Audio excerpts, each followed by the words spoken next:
Lara Ladič, kanala. Mene zanima, glede poziva računskega sodišča v razrešitvi ministra Podobnika, kakšno je stališče zares, poslanska skupina LDS naj bi pripravila poziv k interpelaciji, se boste podili zdaj? V poslanski skupini zares interpelacije ne bomo podpisali ali sami vložili, predvsem zato, ker menimo, da ima poziv računskega sodišča bistveno večjo težo kot pa interpelacija sama. Interpelacije je bilo v slovenski zgodovini že zelo veliko, poziv računskega sodišča predsedniku vlade za razrešitev ministra pa je prvi takšen primer in ima bistveno večjo težo in menimo, da je odgovornost na predsedniku vlade osebno, da ukrepa.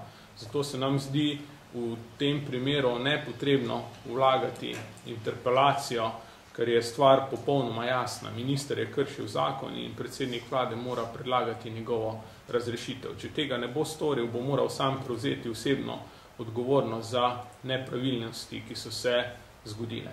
Ali menite, da bi minister Podobnik moral sam odstopiti? Zagotovo ob takšnem pozivu računskega sodišča bi moral prevzeti odgovornost in odstopiti že sam, ko je bil poziv izrečen, ampak kot sem dejal, poziv kasneje je bil naslovljen neposredno na predsednika vlade. On je šef vseh ministrov, neposredno nadrejeni ministrov Podobniku in predsednik vlade, gospod Janša, je tisti, ki bi moral ukrepati. In on osebno odgovarja, če ne bo ukrepal in predlagal razrešitev.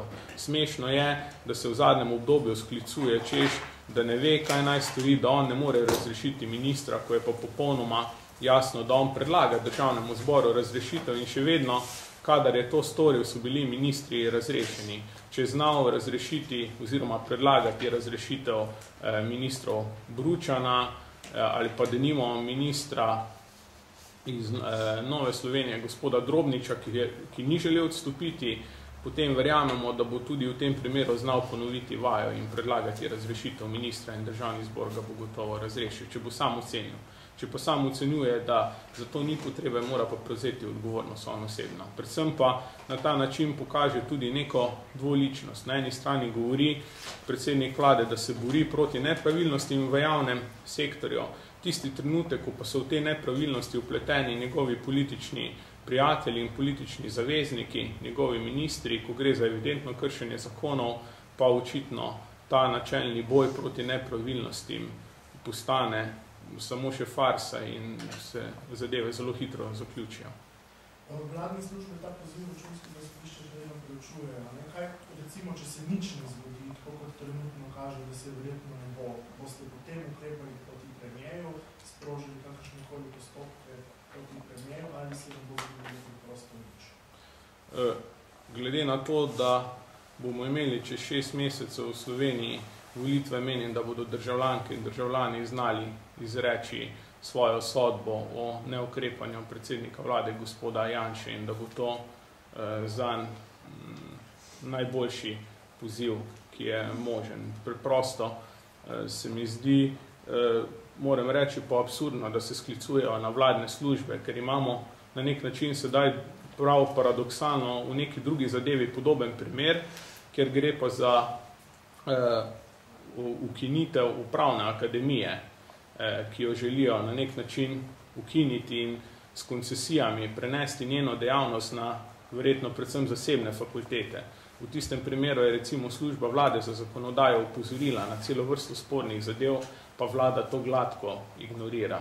Takrat, ko je pa to ustreza, pa se sklicuje na službo vlade za zakonodajo, čeprav v tem konkretnem primeru mnenje vladne službe sploh ni pomembno. Mi imamo jasen, nedvomen poziv računskega sodišča za razrešitev ministra, ki je naslovljen na predsednika vlade, ki je v skladu z zakonom o računskem sodišču in minister oziroma predsednik vlade lahko ta poziv upošteva ali pa ne upošteva. Če ga ne bo upošteval, sem prepričan, da bo jeseni dobil izstavljen račun strani volivk in volivcev za to svoje neukrepanje. No pa če vseeno pride do interpelacije, ker LDS pač za to ima zadosti podpisal, kaj boste storili? Boste podprli interpelacijo v tem primeru, potem pri samem glasovanju ali pri samem glasovanju obstaja velika verjetnost, da bomo seveda podprli, ampak ne samo zaradi teh zadev. Vi veste, da je v primeru ministra Podobnika so bile sporne tudi nekatere druge zadeve, kot je bila zadeva Puh in še cela vrsta drugih nepravilnosti. Tako da pričakujem, da v razpravi, seveda, ko se bo govorilo o teh nepravilnostih, da bomo podprli razrešitev, ampak kot sem dejal, tudi ne vidim razloga, zakaj bi zdaj z neko interpelacijo poskušali razbremeniti odgovornosti predsednika vlade, kajti poziv Računskega sodišča je naslovljen neposredno na predsednika vlade in na njemu je, da ukrepa.